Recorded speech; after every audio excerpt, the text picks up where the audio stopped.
The horror genre has a dedicated fan base, and a big reason for that are the villains and monsters that have made certain movies into cultural phenomenons. And it all started with a century-old vampire movie. Nosferatu is a silent German expressionist film released in 1922. It was created as an unauthorized adaptation of the novel Dracula, before an official Dracula production would come out. This movie was groundbreaking for being one of the first successful horror films, as well as popularizing the Gothic aesthetic onto film. Over 50 years later, this movie would be adapted with sound in Nosferatu and the Vampire, where the Count is depicted as a more developed character. But this film was mostly popular outside of the US market. It was only a matter of time when Hollywood would take interest in the story. Nosferatu is directed by Robert Eggers, who previously directed dark-tinted films including The Witch, The Lighthouse, and The Northman. In 2015, just after releasing The Witch, he planned to remake Nosferatu, but felt that he wasn't ready to have his second film be an updated version of such an iconic title.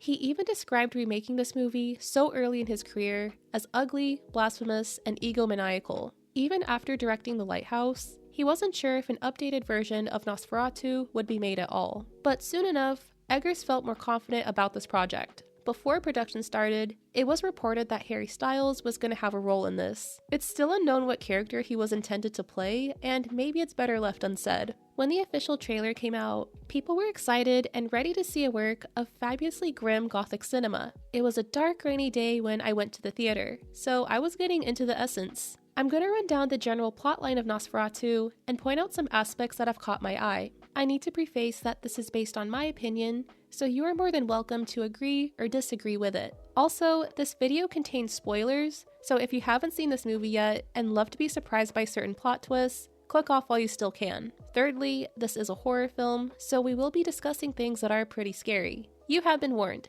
So now, let's get started. Nosferatu immediately sets the tone with some creepy music box music, as a deep, haunting voice says some vaguely hypnotic things. The setting is very darkly shot as a woman walks into the night wearing her sleep dress. We're already getting a classic Gothic and Romanticism vibe, but this opening sequence is all a dream, and we're taken to the setting of 1938 Germany, where everyone speaks in British accents. Ellen and Thomas, who works as an estate agent, appear as an idealistic newlywed couple. This marriage is off to a good start, since they can't keep their hands off of each other. Their lives begin to shake up when Thomas is told to sell property to the quote-unquote eccentric and isolated Count Orlok.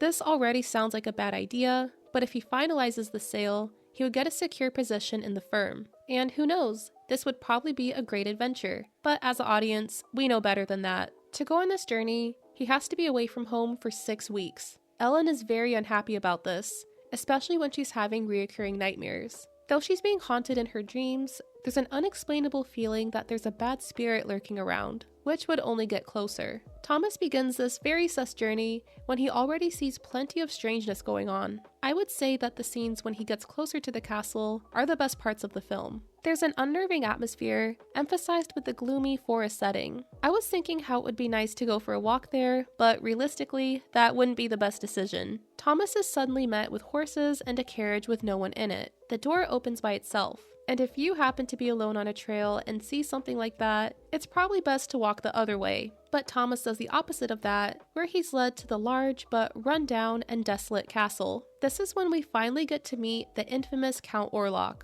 The first time he spoke in Nosferatu the Vampire, his voice was smooth and almost relaxing. But here, his voice is very unnatural sounding, as if he's a demon. We don't really see what he looks like, but it's still obvious that he isn't human. Thomas signs a mysterious contract, not knowing what he's agreeing to, and in exchange, he's given a bag of gold. The scene feels dreamlike, where it's appropriate to mention that Thomas and Emma continuously wake up from dreams in the manner of Perfect Blue. When Thomas wakes up, he finds that he was bitten by the Count and barely survives his escape. Back at home, Ellen suffers from spells where she's possessed and continues to have weird dreams. It turns out that Thomas's employer made some sort of a pact with Nosferatu, where a dangerous plague is brought into town. After he was missing for some time, Thomas finally returns home, but he's very ill. This sort of cures Ellen's illness of possession, but things get even worse. Nosferatu comes to town and perishes her best friend, but it's vaguely hinted that Ellen knew she was putting her friend in danger. In the middle of this, there's classic horror skepticism on whether a monster is creating all these problems, or if it's a matter of science. Science is one of the sub-themes of this movie, since in this setting, there's an increase of scientific discoveries and industrialization. The Count, with his centuries-old age, could represent the past and the horrors of progress being undone. Nosferatu and Ellen reunite, and they start acting in a fanficky way, and almost kiss. Scandalous. She has only 3 nights to submit herself to him, or he'll put an end to everyone that she loves. Ellen confesses to her husband that before she met him, she sought companionship and someone to pact with the Count. But after marrying Thomas, she felt she could live a normal, drama-free life that isn't happening right now. While she wrongfully yells at Thomas for selling her to the Count, she feels that everything going on is her fault, so she's willing to sacrifice herself to end all these troubles. On the night of this ritual, there's the iconic scene of Nosferatu stalking Shadow, where he bites her and does other things. Ellen becomes a femme fatale towards this monster, as she distracts him until sunrise. The bright morning sun brings the demise of the evil Count, but Ellen has met a fatal end. This really is a gothic horror tragedy. Egger's Nosferatu is a great example of an idea of a movie being better than the result. An old Hollywood-inspired horror film with lots of shadows and darkness is something I would happily accept. But really, it just felt underwhelming. But I will start with what I liked about this movie. In the first half hour, there's a lot of tension built up. You can't help but wonder who's lurking around that strange, isolated castle. There is a juxtaposition of Thomas's modern Victorian ways and Nosferatu's vaguely medieval mannerisms and environment, emphasizing how he has truly entered a different world. There is some embraced campiness that I didn't really expect this movie to have. The story is inherently theatrical, and I like how there wasn't a focus on realism, in tone, or the performances. At the screening I went to, some people in the audience chuckled when the carriage door opened on its own, and I thought the Isaac Newton line was pretty funny. Until the last minute, this movie has an achromatic look. The visuals are mostly gray and darkly lit in the Egger tradition. It kind of reminds me of Tim Burton's Sweeney Todd with how literally dark this movie is. The visual direction was 19th century romanticism, and this is a good example of how that genre looks. However, famed director John Waters has stated, "I believe if you come out of a movie and the first thing you say is the cinematography was beautiful, it's a bad movie." But calling this a bad movie would be a stretch.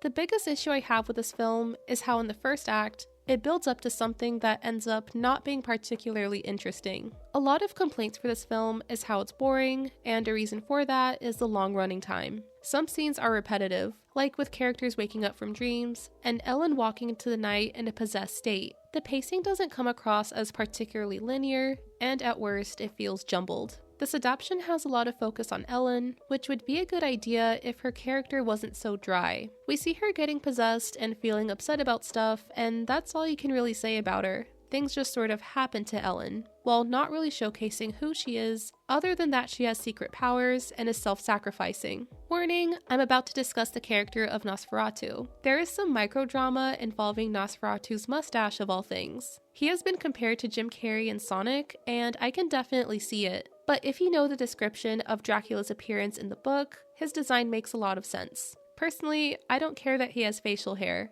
I'm glad they didn't try to replicate the bald-headed, pointy-eared Count, and it is historically accurate for him to look the way he does, but I guess he could have looked more vampire-esque if that makes sense. I don't want to say too much on what he looks like, but I did find it interesting that Pennywise looks more like Bill than the Count. He's scary in a subtle way. He talks very slowly, so you pay attention to every word he says, and gives off an otherworldly essence. I predicted this movie would have some actual elements, and yes, it does. There's a lot of lines about succumbing to darkness or desires, but the Count and Ellen's relationship feels awkward. If this was done intentionally to enhance the horror of it all, then I'll give this film some points for that. Nosferatu could have easily been given the Wattpad treatment, but the writers held back. The Count as a character is simply fine. I can't say there's anything spectacular or spectacularly bad about him. Speaking of which, the ending just isn't climactic. I know that in the tale of Nosferatu, he just sort of perishes at the end, but since this is an updated version of the story, I feel that more could have been done. The biggest flaw of Nosferatu is how it drags on its 2-hour runtime and feels a bit dull at times. If I am going to criticize some criticism, I did see that some people thought this movie felt like a chick flick. Like, how? Where? And even if that was true, what would be so bad about that? Feel free to try to explain. But this is a gothic story. And like I mentioned in a previous video, Gothic horror was one of the most popular genres amongst female readers during the 19th century. These stories are dramatic and lavish, and to give this movie some credit, we see those tones being incorporated, but in my opinion, unless you happen to be a big fan of vampires or any sort of Nosferatu or Dracula lore, this movie would be better off skipping. Thank you all for watching, and I hope to see you all in the next one!